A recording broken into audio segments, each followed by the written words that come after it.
पहले पड़ोसी मुल्क पाकिस्तान पर कई तरह के बैन लगाने के बाद अब भारत ने बांग्लादेश से होने वाले इंपोर्ट पर नए बैन लगाए हैं और इस कदम से बांग्लादेश की पहले से ही कमजोर इकोनॉमी पर और दबाव पड़ने की उम्मीद है। ये कदम बांग्लादेश की हालिया ट्रेड पॉलिसी के जवाब में देखा जा रहा है।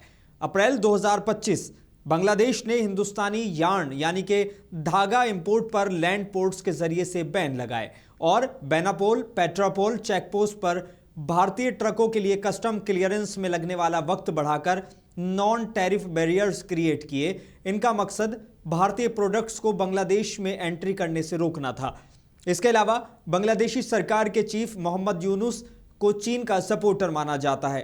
पिछले साल बांग्लादेश से भारत में रेडीमेड गारमेंट्स का एक्सपोर्ट $700 मिलियन यानी करीब 6000 करोड़ रुपए का था। इनमें से 93% रेडीमेड गारमेंट्स एक्सपोर्ट भारत के लैंड रूट्स के जरिए हुए हैं।